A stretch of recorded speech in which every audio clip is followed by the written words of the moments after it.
Erev Tov, bonsoir. Donc la thématique qu'on va essayer d'aborder ensemble ce soir, je l'ai construite autour de la querelle des anciens et des modernes.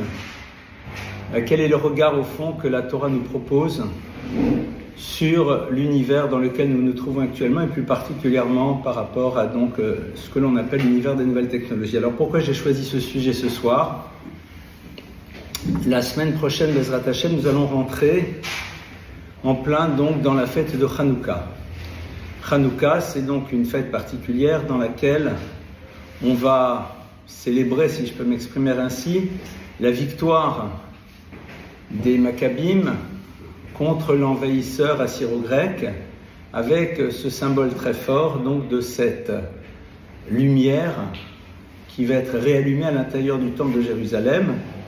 Et nous avons donc ici la confrontation à deux univers. D'un côté, l'univers de Yavan, de la Grèce.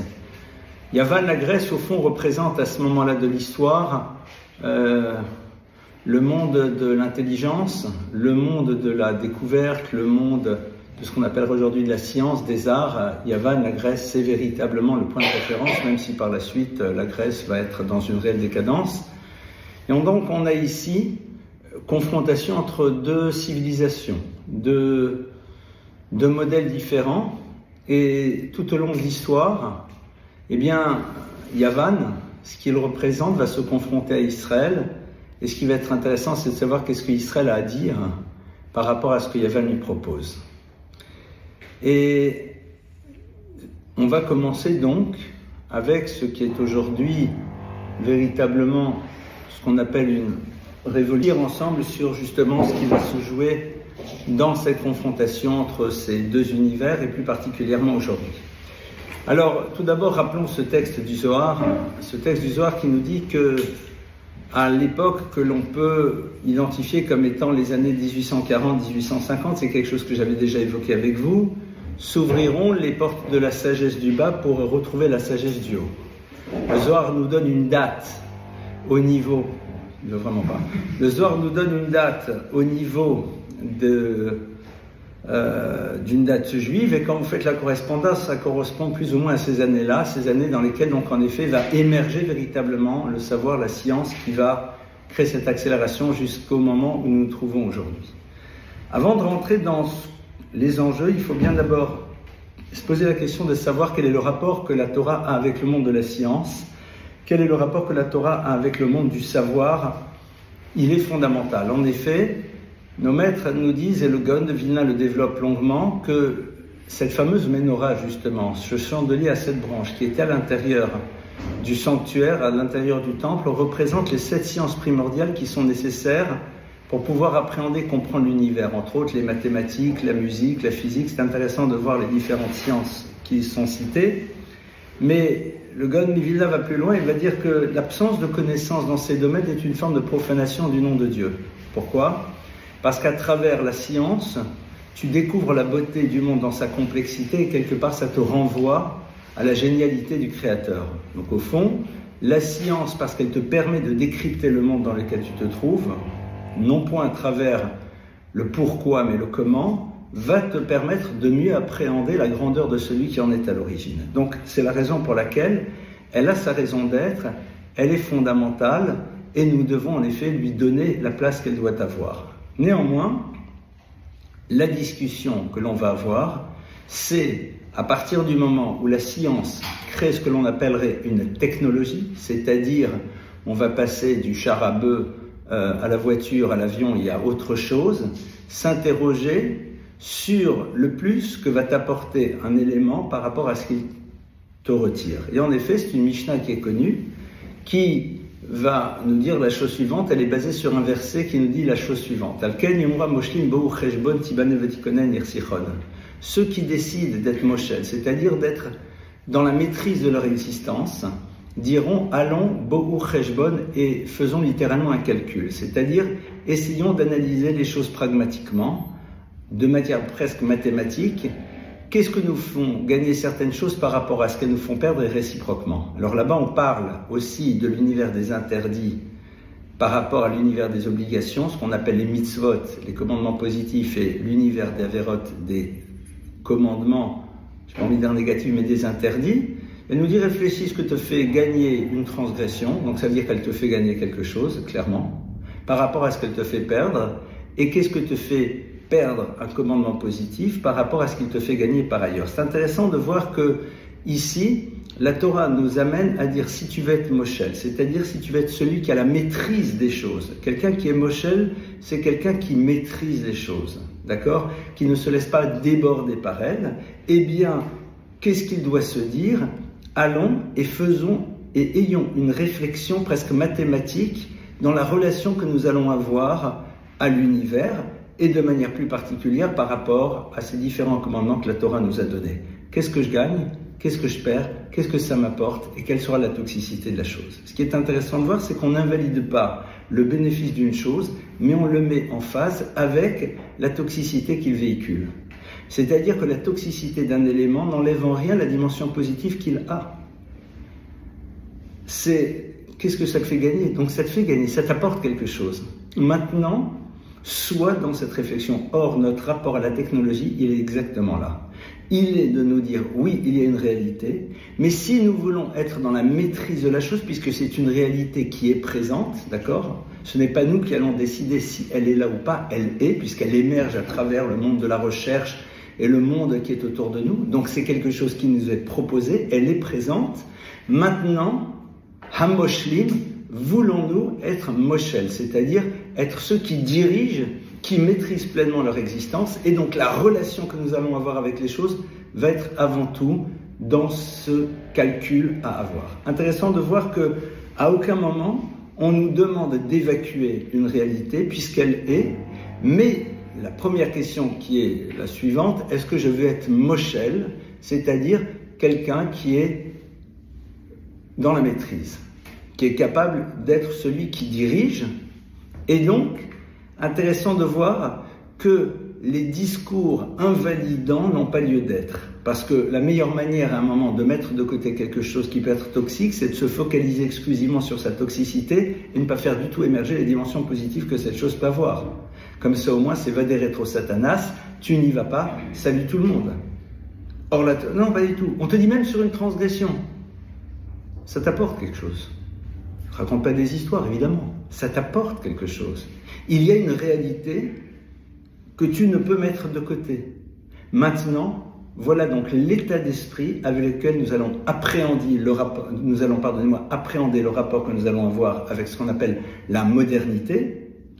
Et à partir de cela, on va essayer de réfléchir comment est-ce qu'on s'y confronte. Alors, on va bien sûr aller très rapidement, si vous voulez bien, dans l'univers de ce qu'on appelle aujourd'hui l'intelligence artificielle avec ses difficultés. C'est qu'est-ce qu'une intelligence ? Est-ce qu'une intelligence est une puissance de calcul? Est-ce qu'une intelligence est liée à une capacité de faire preuve d'intuition? C'est complexe. Ce qui est sûr, c'est que sans être un spécialiste, mais pour m'être un tout petit peu penché dessus, avoir essayé de lire quelques petites choses à droite et à gauche, et avoir essayé d'écouter ce que certaines personnes qui sont censées connaître disent, ce qui est très intéressant de voir, c'est que l'intelligence artificielle n'aurait jamais pu trouver ces grands principes fondamentaux qui ont bouleversé le XXe siècle. Pourquoi ? Parce que ceux-ci sont le fruit d'une intuition géniale qui se désinscrit d'une réflexion logique. La théorie de la relativité, logiquement parlant, tu ne peux pas les faire émerger. Il faut qu'à un moment, quelqu'un ait une forme d'intuition absolument incroyable qui va l'amener par la suite, en effet, à cette découverte. Donc c'est intéressant de voir que même s'il y a des puissances de calcul phénoménales qui sont présentes, il y a néanmoins cette, j'ai pas envie de dire incapacité, mais en tout cas, en hébreu on dit la tset minakusa, de sortir complètement du système. C'est-à-dire d'être capable d'éventualiser quelque chose de totalement inimaginable. Et cette chose inimaginable ne peut pas être dans tes bases de données, parce que justement, elle n'existe pas, elle n'a pas encore pu être imaginée tellement elle est à l'extérieur du système, c'est-à-dire le rapport au temps que va générer la théorie de la relativité, c'est quelque chose d'inimaginable qui n'est présent nulle part. Donc, tu ne peux pas avoir cette idée. Je laisse ça à votre réflexion.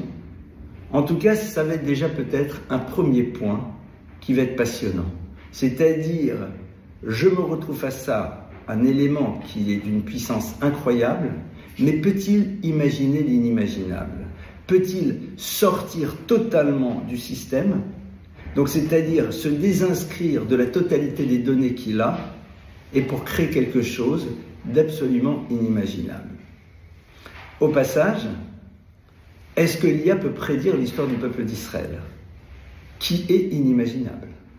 C'est-à-dire, est-ce qu'aujourd'hui, en mettant toutes les données, avec toutes les logiques du monde qui sont présentes à l'intérieur donc de cette masse colossale, est-ce que tu peux imaginer le destin de ce peuple? Il n'obéit à aucune forme de règle. Il n'obéit à aucune forme de logique. Il y a quelque chose d'absolument inimaginable. C'est-à-dire, si tu veux expliquer demain ne serait-ce que l'antisémitisme et l'ultrafocale qui existe sur le peuple d'Israël et que tu as une analyse globale de ce qui se passe au niveau des conflits dans le monde et du Soudan et du reste, a priori, ce n'est pas logique. Alors oui, parce que tu as des données qui te parlent d'antisémitisme, tu vas dire oui. Pourquoi? Parce que tes données te renvoient à quelque chose, mais qui ne sont que le fruit d'un élément qui était lui-même complètement inimaginable. Je laisse ça à votre réflexion. Ce soir, ce que je vais faire encore plus que d'habitude, j'ai envie de partager avec vous ce qu'on appelle Chomer la Marshava, des éléments de réflexion. Mais moi, ce qui m'intéresse, c'est quand même d'aller voir nos textes et d'aller voir tout d'abord ce que peut être le danger de l'IA et comment déjà dans le Talmud, on nous ouvre à ce danger. Aujourd'hui, il y a une étude qui a été faite il y a quelque temps qui est passionnante, que lorsque vous demandez à des personnes de critiquer un texte, dès lors que vous leur dites que le texte était généré par l'IA, la critique n'est plus présente. Pourquoi? Parce qu'il y a une forme de certitude de la véracité de ce que l'on va te proposer. D'accord? Et donc, une tendance naturelle à vouloir valider ce qui est le fruit de quelque chose qui me dépasse radicalement et donc qui ne peut être que vrai. D'une certaine manière, ce que j'exprimerai comme pensée sera généré par ce que l'IA m'a proposé et en alimentant donc de ma pensée de nouveau cette masse de données, je renforce encore plus le système. C'est tout l'enjeu des biais cognitifs et des données qui sont données, pardonnez-moi si je le dis de cette manière, qui sont présentes et qui vont m'amener naturellement à avoir tendance à valider quelque chose parce que j'ai en face de moi un élément qui me dépasse radicalement et dont je vois la puissance incroyable et donc évidemment qui ne peut se tromper avec des décisions politiques et autres qui peuvent être prises. Pourquoi? Parce que tout simplement, il y a dans cette puissance-là quelque chose qui nous fascine et cette fascination va nous amener à valider. Et donc en validant, je redis les choses qui vont la nourrir et donc qui vont la renforcer. Vous savez que au temple de Jérusalem, il y avait ce que l'on appelle le Sanhédrin.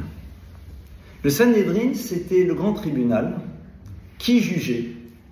Et au passage, une parenthèse, vous n'êtes pas sans savoir qu'aujourd'hui, certaines condamnations, si elles sont générées par une IA, vont être souvent beaucoup plus lourdes, parce que l'IA, analysant les données, a une forme de vision prédictive de ce que l'individu pourrait faire, et donc évidemment va le condamner de manière beaucoup plus forte. C'est impressionnant. C'est-à-dire l'idée que quelqu'un puisse à un moment changer radicalement est quasiment absente. Pourquoi? Parce qu'au regard de tous les éléments qui sont présents, la logique veut que par la suite ça devienne de plus en plus pire, donc c'est la raison pour laquelle il faut que la condamnation soit extrêmement lourde. Ça c'est des réalités tachlas, concrètes aujourd'hui. C'est passionnant, mais ça fait froid dans le dos. C'est-à-dire qu'en deux mots, je vais donner le pouvoir à ce qu'on appelle une machine, parce que le jour où je la débranche, ça ne fonctionne pas, de pouvoir prédire quelque chose qui est basé sur une analyse de données et de statistiques. Or, le peuple juif sort de la statistique. On est en dehors de la statistique. La statistique va à l'encontre de notre histoire. Alors, le Sanhédrin, comment ça se passe? On est donc réunis, je ne vais pas dire en conclave, mais le Sanhédrin, ce sont donc 71 sages qui sont là, qui sont présents. Et alors c'est très intéressant parce qu'ils ont une disposition particulière. Ils sont rangés en demi-cercle parce qu'il faut qu'on puisse se voir les uns les autres. C'est-à-dire savoir qu'il y a quelqu'un d'autre que moi qui peut avoir une opinion différente. Mais surtout, les premiers qui doivent exprimer leur point de vue lorsqu'ils ont été confrontés à une problématique qui leur a été posée, c'est qui? C'est les plus jeunes. Ce sont les plus jeunes qui doivent exprimer leur opinion en premier. Normalement, on aurait imaginé que c'est aux vénérables d'exprimer par la suite les petits jeunes, pas du tout. Parce que les Chachamim disent que la logique veut qu'à partir du moment où tu as quelqu'un qui est censé avoir plus d'expérience dit quelque chose, tu vas avoir tendance à vouloir le suivre. On a exactement posé le problème. C'est-à-dire qu'à un moment, l'autre représente une forme de puissance par rapport à moi qui m'amène à invalider ma propre pensée et à la calquer sur celle que l'autre a exprimée. L'autre, c'est le vénérable, l'autre, c'est l'ancien, l'autre, il a 80 ans, l'autre, ça fait 40 ans qu'il est là avec son expérience. Donc il a dit, écoutez, moi je considère que... Est-ce que je me sens capable de dire, non, je suis tout d'accord? Je ne parle pas du petit jeune qui est là, pardonnez-moi le petit jeune, hein. Et de celui-là qui dit, oh non, je ne suis pas d'accord pour dire qu'il n'est pas d'accord, on ne parle pas de ça. On parle de juges, de personnes qui sont construites. Mais si tu as 40 ans et l'autre il en a 80, évidemment, même si tu es mature, tu peux imaginer que tu aurais tendance à vouloir calquer ta pensée sur celle de l'autre, ou en tout cas invalider ta réflexion, la mettre en doute au regard du fait que l'autre a énoncé cela. C'est exactement ce qui se passe. C'est-à-dire que les Chachamim nous ont déjà prévenus du danger d'une parole, d'une opinion qui quelque part m'empêcherait de pouvoir élaborer ma propre parole et d'y croire et de l'exprimer. Or aujourd'hui, qui oserait s'élever contre la parole de l'IA? Qui oserait aujourd'hui prendre le risque de dire qu'il n'est pas d'accord? Pas simple. On a donc ici déjà une première notion.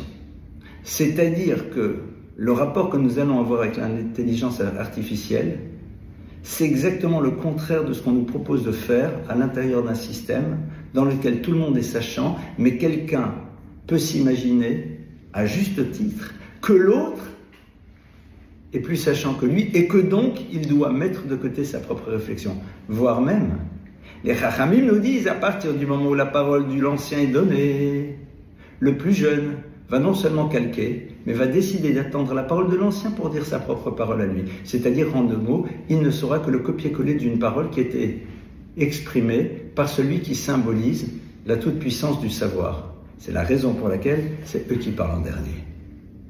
Parce que justement, le danger, il est là. Au passage, les maîtres de la tradition juive sont sans arrêt en conflit. Sont sans arrêt en conflit, c'est-à-dire sont sans arrêt en train d'exprimer des points de vue différents. Et quand on nous dit que des points de vue complètement opposés sont tous les deux les fruits de la parole divine, ça veut dire qu'il n'y a pas un absolu radical dans la compréhension que tu auras du monde et des choses. Et ça, c'est fondamental. Il va y avoir une conclusion à avoir pour savoir comment je gère la réalité du monde dans lequel je suis, mais il n'y a pas quelque chose d'absolu dans le rapport au savoir. Il y a en effet une décision à prendre pour savoir comment agir, mais elle n'est pas une vérité absolue. Elle est l'élément que je dois mettre en place par rapport à la réalité dans laquelle je me trouve. Je vais essayer d'expliquer ça un tout petit peu plus. C'est une idée que vous avez déjà une fois entendue dans un cours d'ailleurs. On a donc deux grandes écoles de pensée, l'école de Hillel et de Shammai. L'école de Hillel et l'école de Shammai sont antagonistes. Sur les mêmes sujets, l'un dit blanc, l'autre dit noir. L'un dit permis, l'autre dit c'est interdit. L'autre dit pur, l'autre dit c'est impur.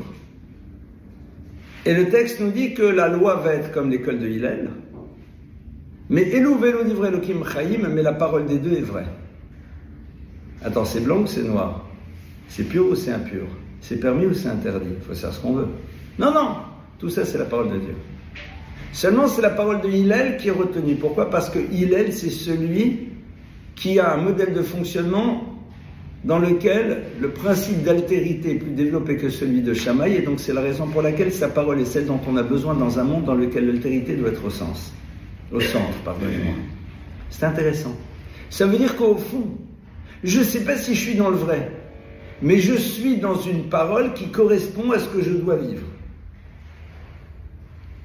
Demandez à Elia si la personne à laquelle vous êtes marié, c'est la bonne personne. Qu'est-ce que vous faites si elle dit non? Je parle pas en amont, je parle en aval. Qu'est-ce que vous faites? Vous levez, vous partez?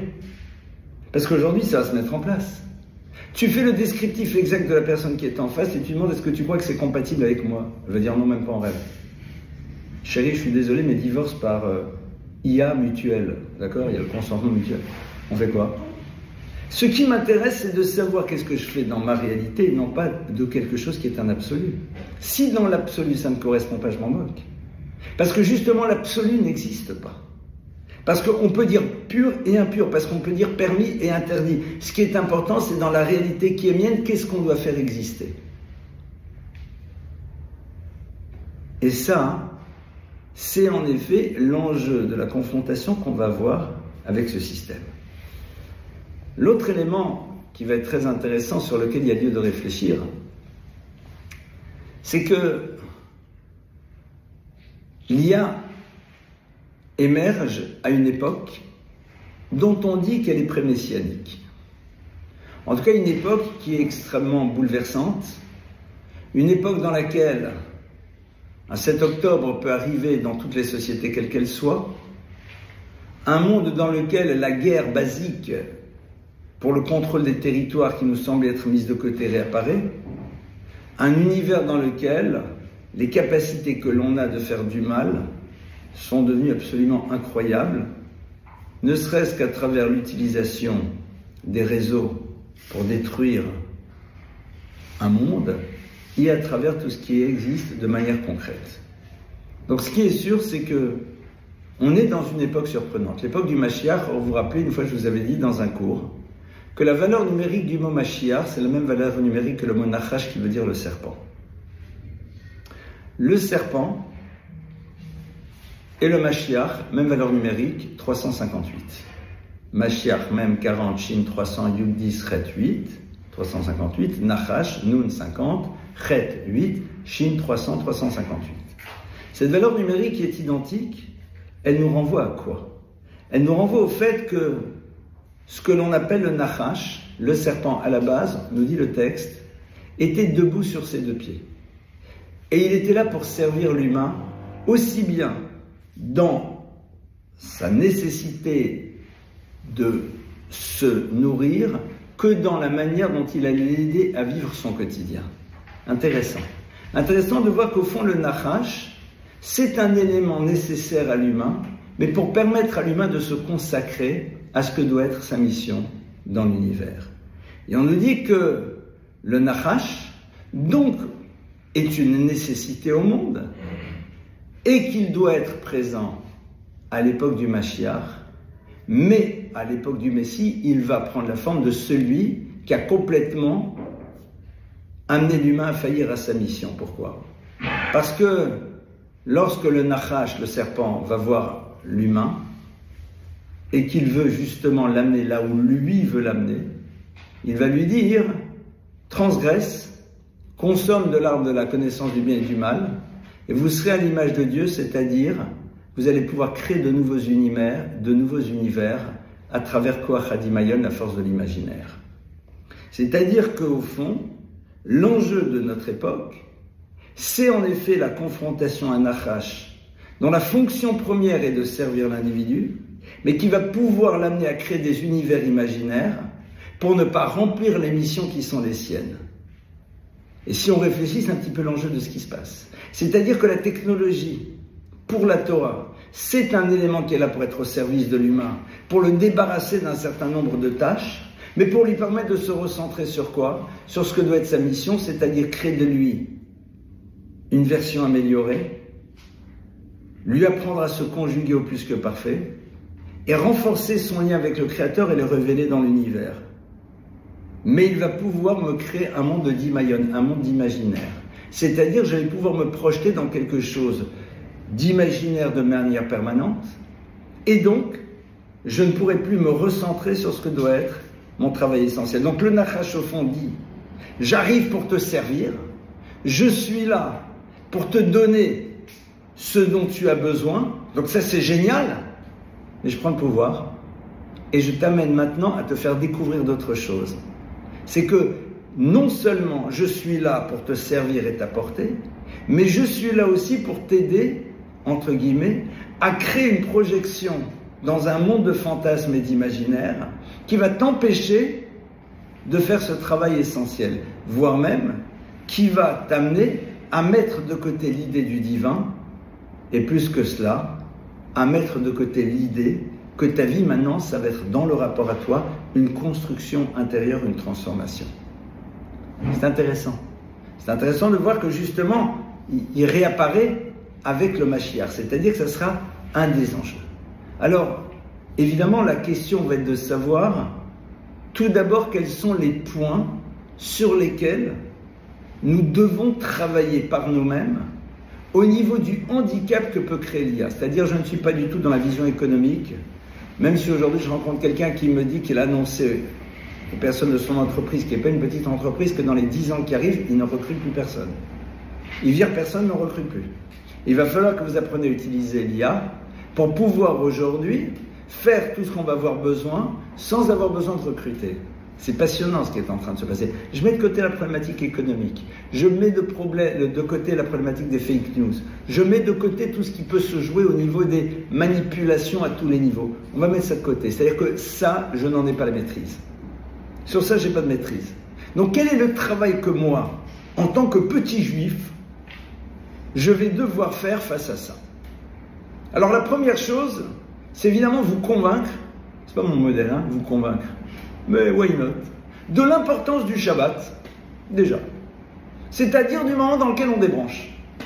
C'est-à-dire du moment dans lequel c'est toi et toi, toi et les autres dans une relation presque charnelle. On se voit, on se touche, on est là. Cette relation dans laquelle, autour d'un kidouche, le samedi matin à la synagogue, d'un apéritif, il n'y a rien d'autre que des paroles. Avec parfois un petit verre de vodka qui agrémente. Ou de liqueur de chocolat pour les filles, puisque ils peuvent préférer ça peut-être. Mais quelque part, en dehors de ça, il n'y a rien. Mais il y a le tout. C'est-à-dire qu'il y a tout qui est présent maintenant. Et mettre de côté quelque chose dont on va prendre conscience que on n'en a pas besoin par rapport à ce qui est l'essentiel, c'est-à-dire la relation humaine. Des cures de désintoxication régulières, une fois par semaine. Même si vous ne faites pas complètement Shabbat, désintoxiquez-vous de l'outil dont on n'a pas véritablement besoin. Et ça, on ne se rend pas compte ô combien Akadosh Baruch Hu dit, le Shabbat, c'est le cadeau extraordinaire que je fais au peuple juif. C'est un cadeau. Alors souvent les gens disent, en quoi c'est un cadeau? Aujourd'hui, les gens se rendent compte que c'est un cadeau. C'est un cadeau incroyable. Et n'hésitez pas à y goûter. Et si vous vous sentez un peu seul, dites-le moi, venez à la maison. Non, mais c'est vrai, je rigole pas. Vous êtes tous invités. Bon, pas tous à la fois, parce que sauf si Bezrat Hashem, on a beaucoup plus grand, mais on peut dire en mettre pas mal. Ça, c'est... Non, mais je rigole pas. Et puis, intéressez-vous dans votre quartier s'il n'y a pas des gens qui passent Shabbat seuls, là. Là, quand vous rencontrez ici, là, les gens qui sont déjà mariés ou qui sont en famille, demandez aux gens, en fait, tu passes où Shabbat? Viens à la maison. D'accord? Non, mais c'est important, quoi. Ça, c'est la première chose, donc ça, c'est ma partie un peu idéologique. D'accord? Mais que j'assume. En vérité, où va se situer le combat? Le combat, il est avant tout sur ce que peut générer l'IA dans la disparition de l'élément qui est au centre même de notre vie. Le texte nous dit Adam le'amal yulad. L'être humain est né pour l'effort. Après l'effort, l'effort. Après l'effort, pas le réconfort, l'effort. Adam le'amal yulad. Il est né pour l'effort. C'est pas qu'on te dit la vie, il faut faire des efforts. Non, non, non, non. T'es né pour faire, pour des efforts. C'est la raison d'être de ton existence. Et ce qui est très intéressant, c'est de voir que si on est né pour cela, ça veut dire que c'est à travers cela qu'on construit véritablement son existence. Pourquoi? Je comprends pas. J'appuie sur le bouton, le linge il se lave tout seul. Quoi, il faut que je continue à aller au lavoir? J'appuie sur le bouton, la machine à laver la vaisselle lave la vaisselle tout seul. Il faut que j'aille de nouveau prendre 40 assiettes et les laver la main. Quoi, il faut que j'aille tisser le truc. Quoi, il faut que j'aille... Non, c'est là. Et comme on l'a vu, ben si c'est là, c'est là. Alors comment je vais faire des efforts? Sur quoi je vais faire des efforts? Sur la seule chose sur laquelle la technologie ne pourra jamais te permettre d'accéder. Le rapport au savoir et tout ce qui a trait à ta transformation en tant qu'individu dans le rapport que tu as toi-même et aux autres. S'il y a un point sur lequel l'effort va pouvoir exister, c'est celui-là. Et c'est très intéressant parce que personne ne pourra à un moment remplacer l'accès au savoir que tu possèdes et non pas au savoir que tu débites. Le savoir, ce n'est pas une parole que tu débites à d'autres qui pourraient aller sur le même site que toi ou sur le même chat GPT ou Gemini ou ce que tu veux. Mais c'est quelque chose que tu emmagasines, c'est quelque chose que tu fais pénétrer à l'intérieur de toi-même. Et c'est celui-là qui te construit. C'est celui-là qui te crée chez toi cette intuition. C'est celui-là qui va te permettre d'avoir une relation humaine vraie. Parce que quand tu vas demander à ChatGPT, donne-moi un conseil dans ma relation de couple. Ou alors, je me sens pas bien, remonte-moi le moral. Mais je vous garantis, il fera ça très très bien. Très bien. Parce qu'avec le nombre de données qu'il a, l'analyse qu'il a fait de toutes vos demandes précédentes, de tout ce que vous avez déjà écrit et mis, il a déjà une vision très claire de votre personnalité. Moi, je lui ai demandé qu'il me raconte ma vie. C'était génial. Je lui ai dit, mais qu'est-ce que tu me connais bien? Donc au fond, moi, ça ne me dérange pas. Mais c'est normal. Tu as une puissance du calcul, tu accumules des données, tu les analyses à travers tous tes algorithmes, et puis au bout d'un moment, tu seras un résultat. Donc en vérité, sur ça, il va pouvoir. Maintenant, la seule chose qu'il ne peut pas faire, c'est de m'aider à travailler sur ma colère, sur mon écoute. C'est-à-dire qu'il y a une transformation en profondeur de moi-même. Or, lo nitna Torah ou mitzvot ela le tzaref bahem et abriot. La Torah et les mitzvot ont été données, et là seulement le tzaref, pour raffiner les créatures. C'est-à-dire que le but de la Torah, c'est de m'aider à me transformer en tant qu'individu. Et ce qui m'aide à me transformer, c'est justement de développer à l'intérieur de moi cette notion d'effort qui est l'élément transformateur de l'être. Vous allez constater que lorsque quelqu'un a dû produire des efforts, ces efforts le transforment. Pourquoi ? Parce qu'il a rencontré la partie essentielle de lui-même. Ça, c'est ce que l'on appelle en effet la raison d'être de l'individu. Et à partir de là, évidemment, on peut aller maintenant un tout petit peu plus loin. Cette notion d'effort, qui n'est pas juste liée à l'obtention d'un résultat que tu pourrais avoir autrement, elle ne se situe que par rapport à quelque chose qui se retrouve à l'intérieur de toi-même. Mon savoir, il est là, même lorsque les outils du savoir sont en panne. Ma manière de gérer une situation est là, même lorsque celui qui m'indiquerait avec un petit écouteur à l'oreille, qu'est-ce qu'il faut que je fasse ? Essayez d'imaginer que le prompteur s'arrête. Essayez d'imaginer que les indications que me donne le coach dans l'oreille ne soient plus présentes. Qu'il y ait une forme de panne généralisée de toutes ces aides à la décision, au mouvement et aux paroles. Qu'est-ce qui est présent ? Toi. Et c'est ça que tu as construit.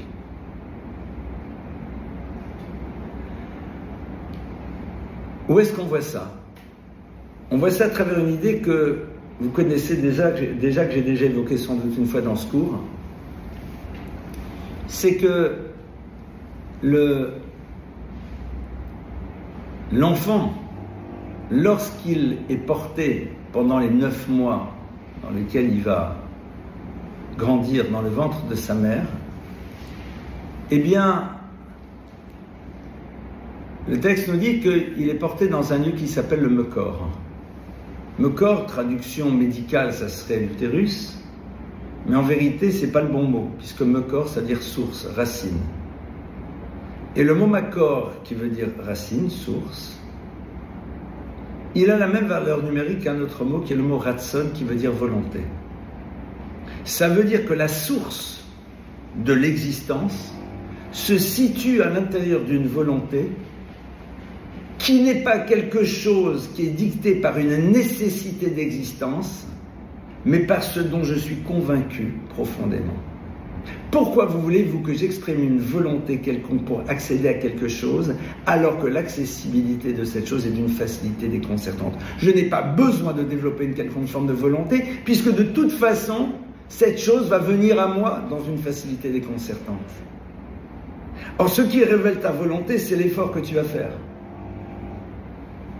Mais quelque part, si j'ai plus besoin de faire d'efforts, donc l'idée de la volonté n'existe plus. Et donc, d'où vient ma volonté? Elle est là, et elle est en jachère. Elle n'est plus présente. Donc on a ici quelque chose de très intéressant. Adam l'Armal Yulad. C'est-à-dire quand tu nais, c'est pour cette notion d'effort. D'effort, le seul que personne ne pourra faire à ta place, personne, c'est de développer ton rapport à savoir et de donner une réelle indépendance. Savoir qui te permettra au passage de mettre en place le monde des intuitions, chose que l'IA ne pourra pas faire, parce qu'elle n'a pas d'éléments pour pouvoir la faire émerger, vu qu'elle ne s'inscrit que dans le cadre de l'existant. Or justement, l'intuition, c'est sortir complètement, totalement, de tous les cadres. D'accord? À partir de là, qu'est-ce qui va se passer? Il va falloir maintenant que je développe cette notion du ratson, de volonté. Or, cette volonté, si je la passe à l'aune de l'IA, il la relativisera, parce qu'il ne me proposera d'être dans un mouvement intérieur que dans la mesure où celui-ci va m'apporter un bénéfice réel dans la réalité de mon quotidien. Vais-je découvrir que l'IA me dit qu'au fond, la plus belle des choses dans la vie, c'est quelles que soient les situations, de savoir céder, C-E-D-R. Non, parce que son analyse va m'amener à la conclusion que céder sans arrêt, à terme, n'est pas bon pour l'individu. Alors que la Torah te dit que oui. Donc, quelque part, je ne peux pas arriver à cette conclusion. Il n'y a que la Torah qui me le propose. Et c'est vrai que c'est pas simple. On va essayer d'aller maintenant un tout petit peu plus loin. Donc qu'est-ce qu'on a vu maintenant? C'est que on a cette notion-là du Makor, de ce qui est à la source. Ce qui est à la source, c'est le Ratson, la volonté. La volonté n'a de sens que dans la mesure où elle génère quelque chose qui va être du domaine de l'effort. Dans un monde dans lequel je n'ai pas besoin de faire un effort pour accéder à quelque chose, pourquoi aurais-je la volonté? Je n'ai pas de volonté, j'ai juste un désir. Or, c'est pas la même chose. Moi, j'ai des désirs, j'en ai plein. J'ai des désirs d'accéder à plein de choses. Mais j'ai pas besoin de développer la volonté, puisque pour pouvoir accéder à mon désir, j'ai un monde de facilité.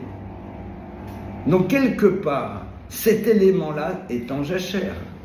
Le seul point sur lequel ma volonté peut s'exprimer, c'est sur les choses sur lesquelles il y a une nécessité absolue d'effort. C'est-à-dire qu'il n'y a aucun élément qui peut me le procurer si ce n'est moi-même.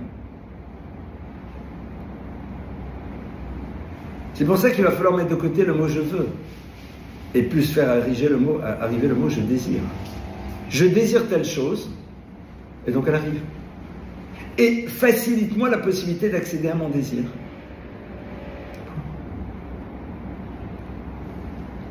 Maintenant, quel est le danger? C'est qu'à partir du moment où je m'habitue à cela, eh bien, je vais atrophier cette dimension.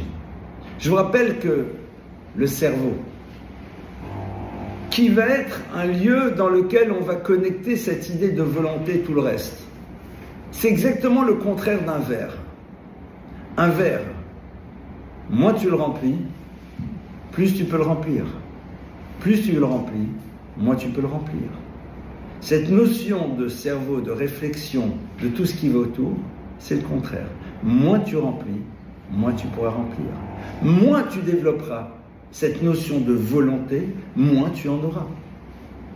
Or, il n'y a plus rien qui m'oblige à faire un effort, quasiment plus rien. Même pour aller à la rencontre de quelqu'un avec lequel je construis une relation, il me suffit juste de tourner et les algorithmes demain vont me faire une présélection de folie. J'ai même plus à m'angoisser. Je ne vais pas perdre de temps, je vais avoir maintenant 10 profils a priori, tac, tac, tac, tac, tac, c'est a priori ça. Il faut juste qu'après ça matche et puis je salue tout le monde. Là, je vais vous dire, c'est génial. Et quand dans ton couple, tu devras faire un effort, Elia ne peut pas la faire à ta place, de sourire alors que tu n'as pas envie de sourire, d'être à l'écoute, tu n'as pas envie d'être à l'écoute, d'être gentil alors que tu as envie d'être méchant, de te mettre en colère alors qu'il ne faut pas se mettre. Ben, comment tu fais? Mais c'était super verrouillé. Ouais. Mais il y a une réalité qui va te dépasser radicalement. C'est que même si a priori tout est en rapport, il y a la réalité humaine. Tes humeurs, tes émotions, tes hauts, tes bas. Or, pour pouvoir gérer ça, il faut faire des efforts. Se taire, pas réagir, etc. Même si l'IA me dit dans une situation pareille, voilà ce que je te conseille de faire. Mais moi, j'ai jamais eu l'habitude de ne pas me mettre en colère. Il me dit, ah non, ça veut dire on va te mettre en colère. Ah bien sûr, Zen, salut. Quand tu veux. Expliquez-moi. Le gars il est là. Ah, l'IA m'a dit non. Ah moi j'adorerais. Hein. C'est-à-dire, tu appuies sur le bouton, il te dit de faire ce que tu dois faire. Moi je vois que rien que quand moi-même je me dis les choses et que j'étudie, à un moment je dis ah mais il faudrait peut-être que je fasse ce que j'ai étudié. Et pourtant je suis convaincu. Et ça demande un travail au quotidien. Faire preuve de sensibilité. Mais tu sais, il faut que tu fasses preuve de sensibilité, que tu comprennes que tu ne peux pas comprendre et fais comme si tu avais compris, parce que de toute façon, tu n'as pas le choix. Comment ça marche votre truc? Tu n'as jamais fait ça. Pardonnez-moi de prendre ces exemples un peu gros sabots. Mais concrètement, c'est ce qui se passe maintenant. C'est-à-dire que la certitude que tu auras va se mettre et se confronter à une réalité qui te demande un effort. Effort au quotidien que tu n'as pas pu faire. Pourquoi? Parce que tu as atrophié cette dimension. Or, aujourd'hui, le drame, c'est pas de savoir si demain ils vont décider la guerre atomique ou pas, ça c'est le bon Dieu. Le cœur des rois et des princes, c'est dans les mains de Dieu. L'histoire n'est pas dirigée par nous et on le voit. Donc ça sert à rien de se faire des films. De toute façon, quels que soient les films, le résultat ne sera jamais ce qu'on a pu imaginer. Donc arrêtez de vous faire des films, ça sert à rien. Je suis angoissé. Super. Tu peux intervenir? Non. Alors pourquoi tu es angoissé? Ça sert à rien. D'accord? Ça sert à rien. Strictement rien. Donc moi, mon problème, c'est pas ça. C'est pas l'économie, etc. Oui, là, c'est sûr que si ça peut créer des drames. Mais le vrai problème, c'est quoi? C'est la réalité de l'humain qui va être présente. Les gens disent oui, alors certains... C'est-à-dire que quelque part, je vais pouvoir créer des histoires qui ne sont pas des histoires, pour me donner l'illusion de vivre une histoire qui n'en est pas une, juste à travers une manipulation de joystick. C'est incroyable. Lorsque la notion du ratson, de volonté, disparaît, à ce moment-là, on est dans l'enfermement. Et c'est intéressant, parce que le mot ratson vient de la racine la route. La route, ça dit courir. Mais si tu prends la notion du ratson et tu la transformes, d'accord? Eh bien, qu'est-ce que tu as? Tu as tout simplement la notion du tsar. Tsar, c'est quoi? C'est l'étroitesse. Quelque chose qui est étroit. Quelque chose qui t'enferme. C'est assez intéressant de voir que lorsqu'il n'y a plus de ratson, c'est-à-dire lorsque l'idée du ratson n'est plus présente à l'intérieur du système, à ce moment-là, à l'image d'un lieu qui est complètement étroit, quelque part, tu n'as plus de possibilité de t'échapper du système dans lequel tu es rentré. Et à un moment, c'est ce qui se passe.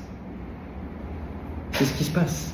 C'est-à-dire qu'à un moment, je suis prisonnier d'un système qui s'est imposé à moi, vis-à-vis duquel je ne peux m'opposer. Je ne parle même pas de Orwell 1984, les ambiances non pas du tout, et la machine qui te dit non, tu ne sors pas de chez toi. Non, non. Aurais-je le courage de dire je ne suis pas d'accord? Aurais-je le courage de dire je ne suis pas d'accord? Je vous rappelle, je vous ai raconté il y a quelque temps l'histoire de ma fracture non diagnostiquée par l'IA. L'interne, elle a pas eu le courage de dire, écoutez, je vois votre jambe, je vois votre pied, c'est vrai que l'IA me dit que vous n'avez pas de fracture, mais tel que je vous vois vous avec votre pied, à mon avis, vous avez une fracture. Elle a pas eu le courage. Elle m'a dit, non, vous n'avez pas de fracture. Bon, encore qu'il y avait des copains qui, le lendemain matin, m'ont fait une radio, quoi. Un scan, et qui m'ont dit, non, t'en as pas une, rassure-toi, t'en as 3. Donc tout va bien. Non, mais c'est vrai. Si, déjà. Allez. Comme ça, au moins. C'est incroyable. C'est quelque chose d'absolument incroyable, si on réfléchit. C'est-à-dire que tu n'as pas eu le courage de t'opposer. Pourquoi? Parce qu'il y a quelque chose à un moment qui a pris le pouvoir. Et je ne suis pas du tout dans l'angoisse, attention, ils vont prendre le pouvoir, les machines vont diriger tout. Non, non, pas du tout. C'est-à-dire qu'à un moment, j'ai une forme de certitude face à moi qui m'empêche de dire, eh bien, c'est peut-être pas comme ça que je vois les choses. Est-ce qu'aujourd'hui, un dirigeant se sentira le courage de s'opposer à l'analyse que va faire une IA par rapport à une situation et une décision qu'ils doivent prendre? Or, Israël, le peuple juif, c'est exactement le contraire. C'est-à-dire, si on lui avait demandé d'après toi, il faut faire quoi, il t'aurait dit, détends-toi, mets de côté ta singularité, accepte, relativise, aime tout le monde, on va t'aimer, enfin voilà, comme voilà, super. Et on a failli faire comme ça, et ça a exactement pas marché. Donc quelque part, Israël, c'est l'élément qui rappelle que cette dimension prédictive, qui obéit à des algorithmes qui sont extrêmement puissants, qui prennent leur source à l'intérieur d'une masse de données, ne peuvent pas marcher dans la construction d'une histoire. Avec évidemment aujourd'hui, et ça fait partie des préoccupations majeures de ceux qui sont dans la recherche, c'est que l'IA maintenant est nourrie par l'IA. C'est ça qui est génial. C'est-à-dire que moi, Élie Lemel, quand je demande à l'IA quelque chose, il me répond. Mais comme il me répond, c'est sur Internet. Comme c'est sur Internet, ça fait partie des données. Donc lui, au bout d'un moment, mais quelque part, récupère. Et à partir de cela, c'est un système qui tourne en rond. C'est-à-dire, ouvrir à une autre perspective deviendra de plus en plus complexe. Pourquoi? Parce que comme tu ne vas te nourrir que d'éléments qui ne sont pas d'intelligence, parce qu'au sens premier du terme, l'intelligence, c'est pas ça. Là, on est juste dans une analyse. Et dans un monde de statistiques, dans un monde de probabilités, qui est extrêmement puissant, mais qui, quelque part, à un moment, m'enlèvera cette liberté d'imaginer, penser les choses de manière différente. Ça, c'est le Nachash. Le Nachash, c'est exactement ça. Le Nachash, ça vient de la racine le Nachesh. Le Nachesh, c'est quoi? C'est celui qui est comme le magicien. Je te dis les choses. Moi, je te dis. Et c'est intéressant parce que c'est un terme que l'on retrouve avec justement la fameuse histoire de Joseph en Égypte, dans lequel il dit non mais j'ai la coupe qui me permet de prédire. Le Nachash, c'est celui aussi qui est capable de te prédire l'histoire. Parce qu'au niveau statistique, je vais être capable de te dire un certain nombre de choses. Donc je vais lui faire confiance. Pourquoi? Parce que tout simplement, j'ai perdu j'ai perdu cette idée que mon histoire, c'est moi qui va la créer. C'est moi qui va la construire. La Gemara nous rapporte l'histoire suivante. Il y a un roi qui s'appelle Chizkiyahu. Chizkiyahu aurait pu être le Mashiach. Le prophète va vers lui et lui dit, sache une chose, Chizkiyahu devient malade. Et lui dit, Ki mot ata velo tirchie. Tu vas mourir et tu ne vivras plus. Alors moi, il dit, mot ata velo tirchie. Si tu es mort, c'est que tu ne vis plus. C'est quoi cette histoire? L'Agma te dit non. Il lui dit deux choses. Mot ata baolam hazeh velo tirchie laolam haba. Chizkiyahu, roi incroyable. Et il dit, tu vas mourir dans ce monde-ci et tu ne vivras plus dans le monde futur, tu as tout perdu. Tout. Qu'est-ce qu'il a fait? Il n'a pas voulu se marier. Pourquoi? Parce qu'il a vu qu'il aurait un fils qui serait complètement idolâtre. Quelque chose de bouleversant. Je ne veux pas amener à l'univers cet enfant qui va arriver quand même parce qu'il va se marier par la suite, qui s'appelle Menaché, qui va être un roi idolâtre qui va faire fauter. Vous savez, c'est quoi la réponse que le prophète lui dit? Le prophète lui dit, de quoi tu te mêles? Toi, tu fais ce que tu dois faire. Le reste, ça ne t'appartient pas.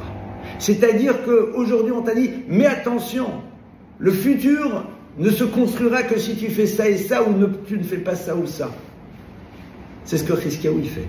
Il dit dans ce cas-là, t'as ni de monde, ni ce monde-ci, ni le monde futur. Il n'y a plus rien qui existe. Il n'y a qu'en deux mots, le monde n'a plus sa raison d'être. Si à un moment tu réfléchis de cette manière, le monde n'a plus sa raison d'être. Parce que si nous réfléchissions de cette manière, nous nous serions sabordés depuis longtemps.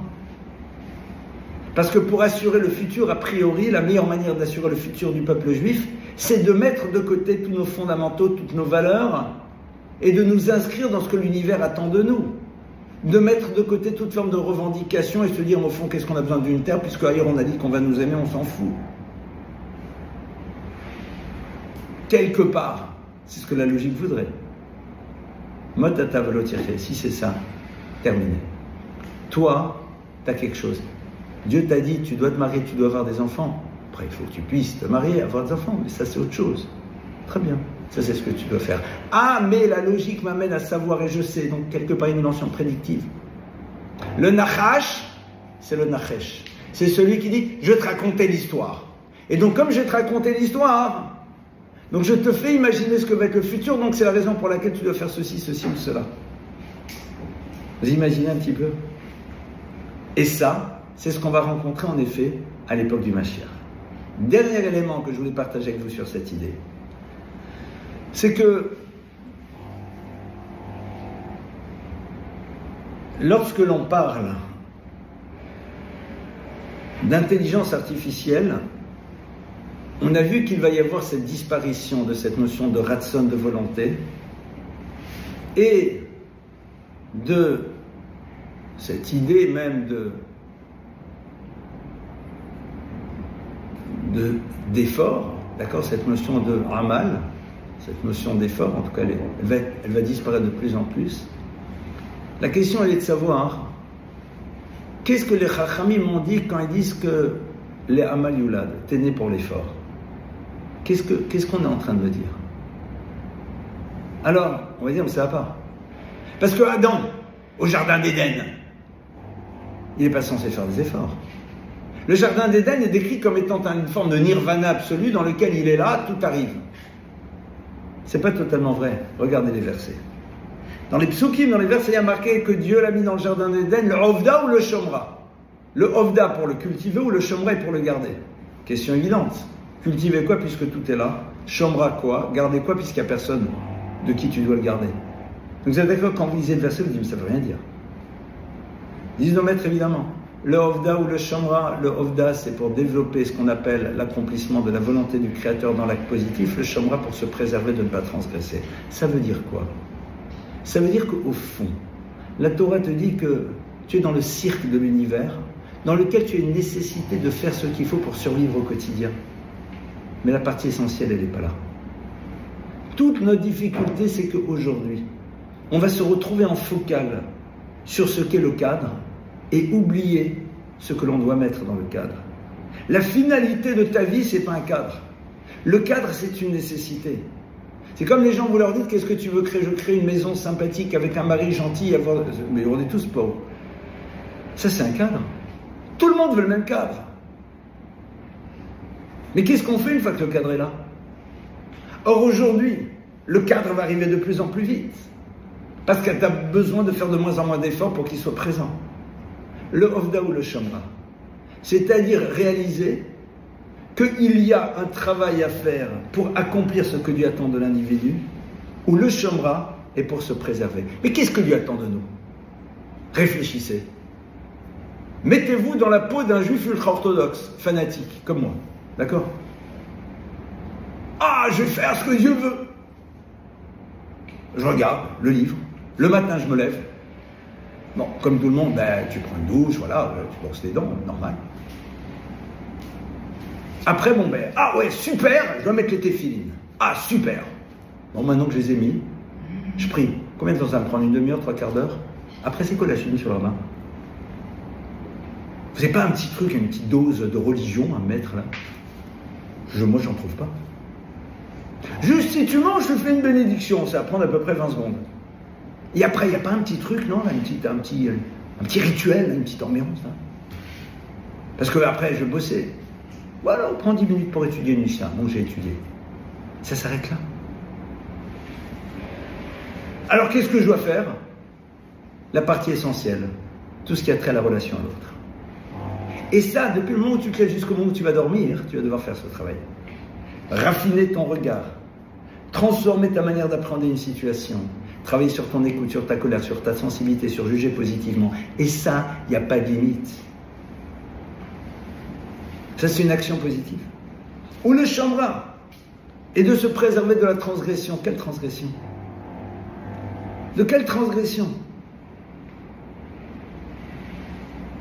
Si on réfléchit. À de ne pas manger quelque chose qui est interdit. Une fois que j'ai pris l'habitude, j'ai pris l'habitude. La transgression, c'est quoi? C'est essentiellement dans le rapport à l'autre. Le mensonge, le vol, la médisance. Pour un homme, voir une femme comme un shawarma sur 2 pattes à consommer. D'accord? Ouais, sur ça, faut bosser. Mais si tu regardes, la partie essentielle est dans la relation à l'autre. L'ovda ou le chambra. Ouais, en effet. Tu es dans un monde dans lequel on va te mettre dans le Gan Eden. Tu vas être dans le Gan Eden. C'est une forme de Gan Eden aujourd'hui. Attendez-moi, demain j'appuie sur des boutons, tout vient tout seul. C'est top! C'est génial, ça me libère du temps. Pourquoi? Pour apprendre, pour développer, pour construire, pour apporter, pour faire preuve de reconnaissance, que sais-je. Il y a tellement de choses merveilleuses à mettre en place dans l'univers. Ça veut dire que le temps que tu as, et là je suis très concret, tu vas l'utiliser pour quoi? Pour réfléchir à toutes les personnes que tu connais qui ne sont pas encore mariées. Et essayer de voir comment tu peux les aider. Comment tu peux créer un lien. Vas-y, imaginez si tout le monde utilisait le temps qu'il a pour essayer de dire tiens, qui je connais autour de moi. Rien que tu dis à l'autre, tiens, qui tu es, qu'est-ce que tu recherches, ça m'intéresserait éventuellement de... Rien que ça te nourrit. Parce que ça veut dire que l'autre, il pense à toi. Ça veut dire que tu existes. Ça veut dire que l'autre, il est préoccupé, mais tu sais combien ça t'apporte. Le Ovda ou le Shomra, t'es dans le Gan Eden, on est dans une forme de Gan Eden. Le Nachash, il est là. Il dit arrête de faire les efforts, il n'y a pas de problème. J'ai plus besoin de courir pour faire la pizza. Mazal Tov, le robot aspirateur, il fait le job, même si je pense qu'il le fait très mal, mais c'est pas grave. Baruch Hashem, il y a encore Shabbat, tu peux faire la vaisselle, comme ça tu te détends. Alors qu'est-ce que je fais? Le Ovda ou le Shomra. La Torah, elle te dit, tu es dans le Gan Eden, le Ovda ou le Shomra, pour faire un travail dans l'accomplissement des mitzvot assez, un travail dans la gestion des mitzvot assez, mais elles sont quoi essentiellement? Les gens, ils sont là, je suis pas religieux, mais la vie d'un homme religieux, quand je dis homme, c'est pas monsieur, hein, d'un être religieux, c'est quoi? Mais l'essentiel, c'est de travailler sur soi, dans le rapport à l'autre, dans le rapport au regard, dans le rapport à la parole, dans la gestion de mon corps et de mes pulsions, dans lesquelles l'autre risque souvent d'être victime, ou sinon ça va moi-même qui être victime, si j'arrive pas à résister à l'appel, du gefilte fiche, non, du quoi. Enfin, d'accord, chacun suivant sa Madeleine de Proust, d'accord, ok? On est d'accord, c'est extraordinaire. Le Rambam il dit que parmi les choses sur lesquelles il faut le plus travailler, c'est le rapport à la nourriture. Bon, tout à l'heure il y aura des sushis, détendez-vous, mais ça veut dire quoi? C'est-à-dire qu'à un moment, être à la bonne distance. Et c'est ça qui te transforme, c'est ça qui te fait grandir, c'est ça que tu n'es plus le même.